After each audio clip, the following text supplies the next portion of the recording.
Hello. Hello. I'm so sorry for the delay. I had a slight technical hitch. I was, oh dear, I felt like an idiot. I was going live in on my Facebook personal profile instead of in this group. When I set it up, I literally just forgot to do one tiny thing, which was to put it into the group instead of my personal profile. So had I continued and not realized, it would have been interesting because a lot of my friends would have been going, "What on earth is going on? This is really weird." But here we are now. So apologies again. That was quite funny, but I'm glad we're here. So how is everybody? It's quite chilly here. I've got a scarf on. It's a bit chilly. It's warmer outside in the sun than it is inside, but it is winter, so we're halfway through. In fact, it's July the 15th here, so we are literally halfway through winter. So I believe it's going to start warming up. And of course, if you're in the Northern Hemisphere, you're halfway through summer. So I hope it's not too hot over there. Anyway, the first thing I'm going to do is address a question that's come through on the chat. So Dave and Tony says, morning, if it's morning for you, you must be in Australia or at least the Southern Hemisphere as well. Quick question for today's chat. If you have time, yes, I do. I'm actually going to start with you. How do you find CBD oil in comparison to using Trazodone or Prozac? Also, is there any recommendation on where to purchase? Thank you. Oh, okay. So obviously, Trazodone and Prozac. Oh, 94 in Texas. Oh, that's hot. Trazodone and Prozac, or otherwise known as fluoxetine, they're obviously available from a vet. They're going to be I'm not a vet, so I can't push medications or suggest medications. So obviously it's a conversation to have with your vet. Can you compare it to CBD oil? Look, as I say with all dogs, it's like us. Some things work better for us than other things, and it really is going to depend. I always talk about dosage. So is the dose correct? Is the medication correct? What is the best medication for that dog? So a lot of people say to me, I've tried medication from my vet and it didn't work, but did they do it hand in hand with training? Because there aren't any magic pills, whether it's CBD oil, Trazodone, Prozac. I mean, Trazodone, I guess, if you gave it to your dog long enough in advance, it is going to wipe them out, but that's not sustainable to do daily. And some dogs still fight through Trazodone anyway.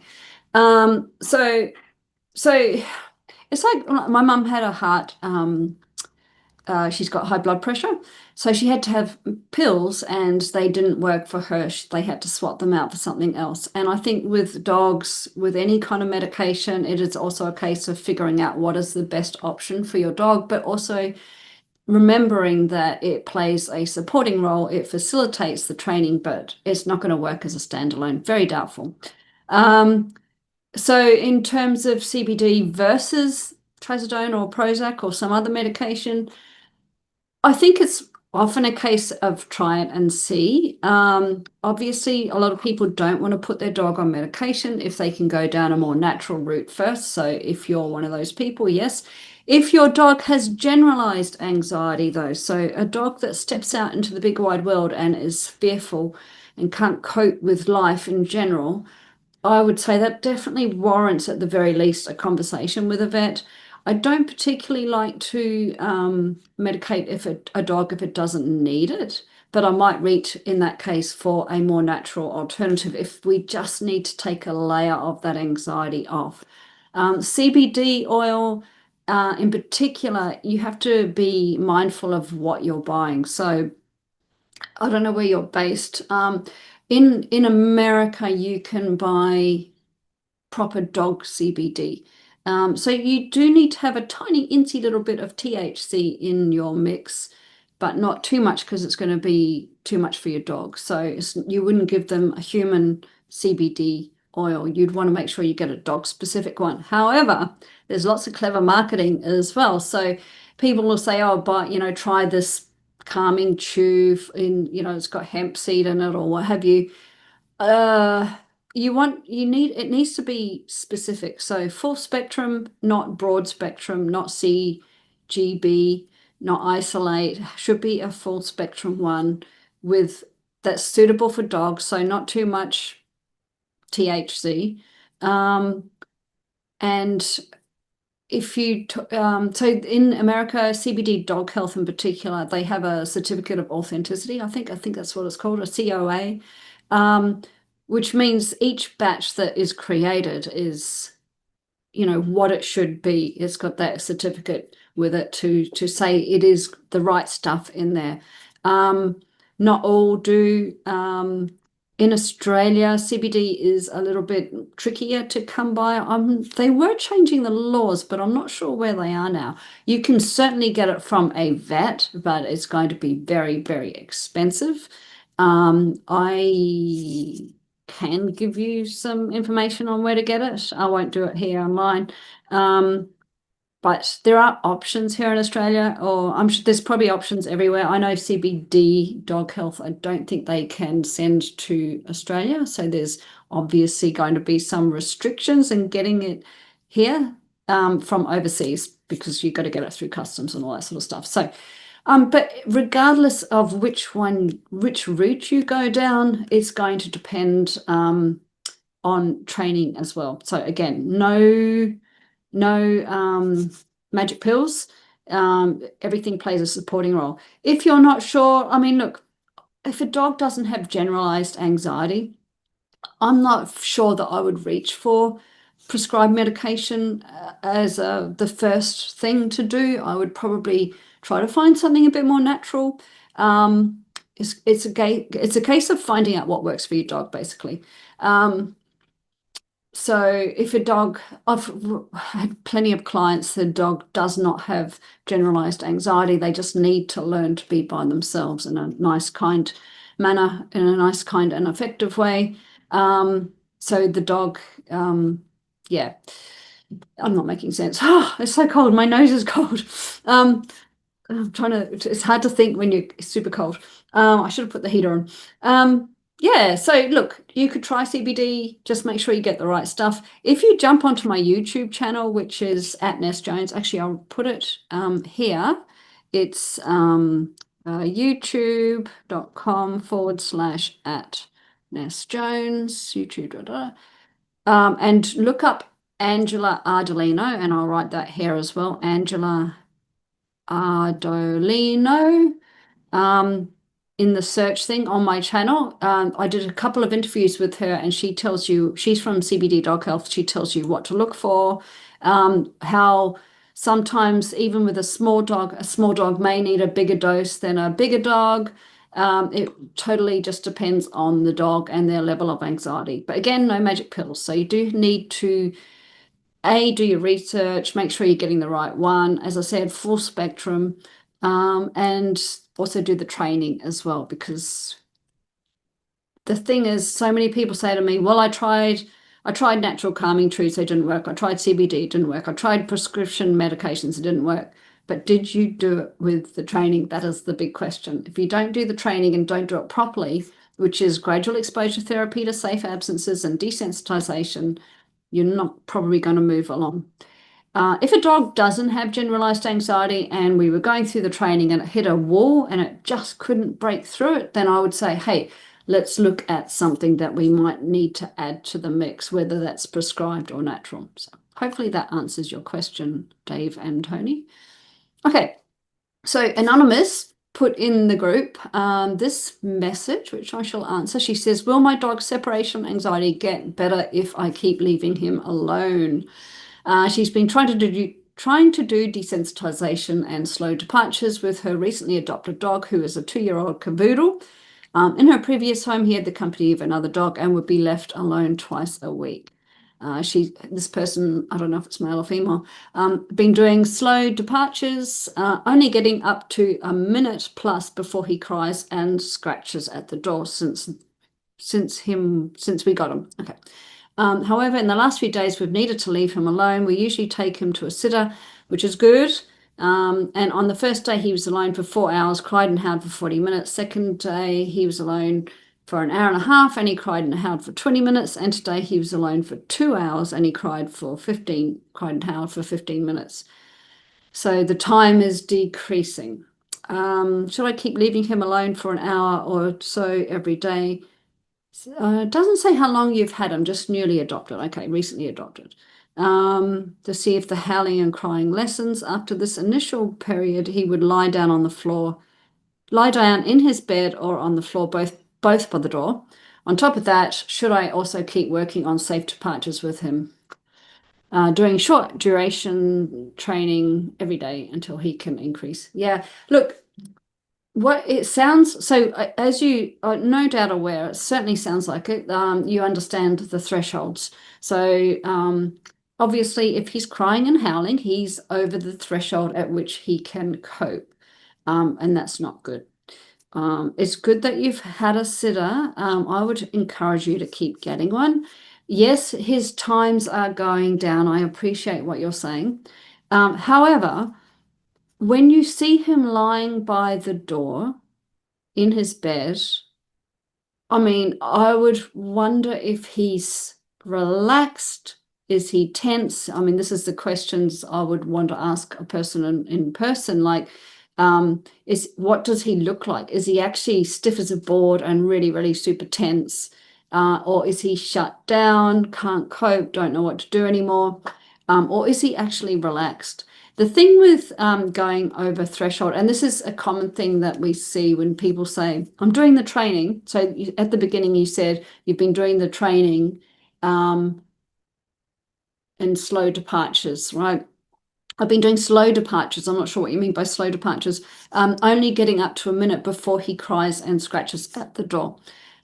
Unfortunately, if he's crying and scratching at the door, that probably means he's going over threshold or he's, certainly holding it together. He's obviously feeling stressed and anxious when he's got to that point. And I don't want to call it a mistake. It's a common thing that a lot of people do when they're trying to do this training by themselves is they wait to see a reaction, which means basically your dog's probably gone over threshold, which is not ideal. So what we want to do is keep the dog from reacting at all. Ideally, the picture you would really want to see in an ideal world is that the dog is lying down nice and relaxed, and fine with your absence. If they've got up and they're at the door and they're crying and scratching, then they're over threshold. So we're undermining our training. And that's why it's hard to progress the training because the dog's always in a state of distress. So the idea is keeping the dog from getting to the point where they're going to the door and getting stressed. We try to keep them under that level, that line of panic, so that we can actually progress the training. So gradual exposure to safe absences only. If he's got to the door and cries, then he's not feeling safe. He's feeling a bit worried about the situation. So, I mean, love that you've been taking him to a sitter. I don't know what he looks like when you leave and once he stops crying and howling, how relaxed he is. That's my question. Is he holding it together, as in I've screamed and cried and howled and no one's coming to save me, so I'm just going to sit here really tense and worried and I don't know what to do with myself, which is not nice, and means he's not actually experiencing a safe absence? Or is he gone, oh, well, I screamed and cried and howled and no one's coming and, oh, well, I might as well just lie here by the door and wait? That would be my question for you. So also in dog training, there's a term called flooding. And it's not really ideal to flood a dog. So what that means is, let me draw an analogy. I am terrified of cockroaches. Like anybody that's watched me or followed me knows that I'm absolutely petrified of them. It's an unreasonable phobia, which I can't control. And if someone tells me to get over it, I'm not going to get over it. So if you were to flood me, that would mean you would maybe lock me in a room and fill it full of cockroaches. And the idea, and it was a practice, I believe, in psychology many years ago. The idea is that there's so many of these scary things. Yes, you might be worried for a while, but then you'll go, oh, all right, I can handle this. The idea is that you'll get over it. Um, and that's when they say to people with dogs that can't cope with your absence is, oh, let them cry it out. They'll be fine. They'll get over it. Unfortunately, most of my clients come to me and say, yeah, I tried that and it made it worse. What you're seeing with the less and less crying and howling, I don't know because I don't know what he looks like once he stops doing that. But I would be worried that you're flooding him and you might see a reduction in the crying and howling in terms of time, but you are flooding him. And my concern is, will this really impact him? Will it make it worse? I don't know, because without knowing what he's doing in those moments when he's not crying and howling, it's not a way I would address this. I would be looking for safe absences, building up that time, never letting him get to the point where he's feeling worried or upset, finding cover for him when you're not there. And then, as I said, just gradually increasing the time, gradual exposure therapy to safe absences. Yeah, so probably not the answer you want to hear, but that's how I would address it myself. And again, I don't know what he looks like when he's lying down by the door. So, but yes, not particularly, yeah, short duration of training every day. And yeah, I would certainly keep working out on your safe departures. However, again, don't let him get to the point where he's crying and scratching at the door because it's not a safe departure. Hope that makes sense. Okay, next question. And if anyone's got any questions, please type them in the chat now so that, because if you're typing, I can address another question. Because I've only got one other question. So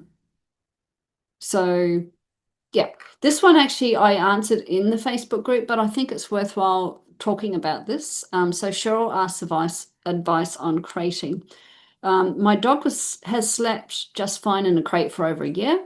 It was a bit of a struggle at first, but then she was fine. She roams free during the day, and that seems to help her separation anxiety. Last week, she was spooked by fireworks at night, and then she went to boarding and then came home to more fireworks. Not ideal, not your fault, of course. It is what you guys have to deal with around this time of year. The only time we get fireworks here in Australia is Christmas, Christmas fireworks and New Year's fireworks, things like that. And they're often a distance. We're not legally allowed to have fireworks in the street. Sometimes you hear them, but most of the time, the whole scary fireworks things for dogs isn't too much of a concern. Anyway. Okay, so she's had a lot of upheaval. She had fireworks, didn't enjoy that at night. Then she went off to boarding because you went away, and then more fireworks when she came home. So she's obviously feeling unsettled and uncomfortable, which is understandable. So Cheryl says, I have been either letting her sleep with me in bed or sleeping next to her crate on the couch. Neither of these are ideal. Any advice on how to recrate train her, or what should sleeping arrangements be? There will be times she needs to sleep in a kennel boarding, so I would like to continue that. Will having her sleep in my bed or in my room in a crate or bed increase her separation anxiety? Cheryl says she has worked so hard to get to where they are that she's scared to do anything to set us back. Okay, so I don't know how old your dog is, or anything. If she's got generalized anxiety, I don't know any of that stuff. So I'm just responding to what you've written. I think you're fine. And I know I pretty much said this in my response. So some of the points I made were, I'm assuming you're in America, but basically here, or in a lot of European countries, crates are banned. The only time you're allowed to use them is for medical purposes. So, your dog injures itself, has an operation or something, and you've got to put them in a crate for rest. I'm not sure what the situation is for cars. In Australia, your dog has to be tethered in some way, shape, or form in a car. So I have crates in my car. as opposed to harnesses. The only reason I have crates though really is because I've got 3 dogs and I get them out individually and I don't want them tangling themselves up inside the crate, the other two inside the car. So I crate my dogs in the car, but in the house I don't crate them at all. And I don't feel that you will go backwards if your dog is no longer crated. They understand crates. I would give her the option to go in and out of the crate, so leave the door open.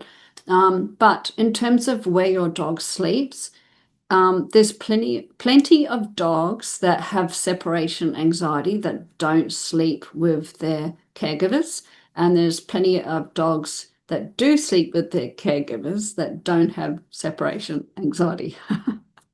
Also, there's something called attachment theory, and so dogs do really well when they've got a secure attachment figure because it gives them more confidence.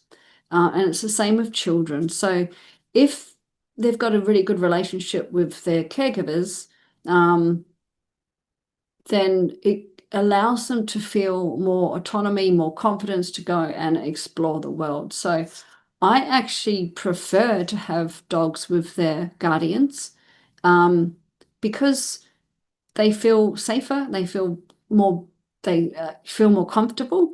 I don't like forced independence in the home, particularly because it can make the dog more clingy. So if you're saying, oh, not, I'm not saying you, sorry. If I know a lot of trainers will advocate, so put the dog in another room, lock them in there, and they'll get, they'll get used to it. They need to learn to be away from you. I don't feel like that creates a secure bond with the attachment figure. I want to give the dog confidence to be autonomous and go and do its own thing, as opposed to forcing it and making them fret. And that's going to depend on the dog. Some dogs are more robust than others, but I would prefer to build confidence and build independence in a way that they feel safe and secure, if that makes sense. Also, dogs are social sleepers. They are social animals. That's why they follow us around. They want to know what we're doing. They want to be involved with our lives, and they want us to be involved with their lives. But they're also social sleepers. So they love to stay, if you've got a few dogs, they're probably going to hang out together to have their naps and things like that. So there's that as well. Okay, what else did I write? So my personal opinion is I wouldn't really bother worrying about it. I don't think it's going to impact your separation anxiety or create it. What were you asking? Increase her separation. So you don't actually detail much about her separation anxiety. Yeah, she roams free during the day. I honestly don't think it's going to impact her separation anxiety. And what we find is when we force, and look, you got there, you can go back there and put her back in the crate and make her feel comfortable in there. But I don't know. My personal opinion is let her be with you or leave her in the room with you in her crate if you want to do that. If you don't want her in her room, in your room, that's fine too. But then we need to do some work around that, which would maybe start with simply feeding her in there with the door open. And also remembering the fireworks. So she had a fright from the fireworks, I'm assuming, from what you're detailing. And that fright means that at night, the crate has got a negative association. So we need to turn that around. If you're really, really invested in putting her in there at night, then we have to turn that around. So I would start by feeding her in there. And just building up her confidence in there, but leave the door open, and then maybe you might shut it very briefly, and then just building up the time that the door is shut. But I honestly, that's just a training thing. You just need to do the training, put in lots of rewards in there, make it really the best place on earth in there. Don't shut the door for too long, very, very brief shut-ins, and gradually extend it. But I don't think it's going to make your separation anxiety worse, to be honest with you. All right. Well, that is the questions. That's all we got. I think I said last week that I've finished with the formatting of my new book, which is coming out. And so that's really exciting. I'm going to put the link here for anybody that wants to get on the wait list.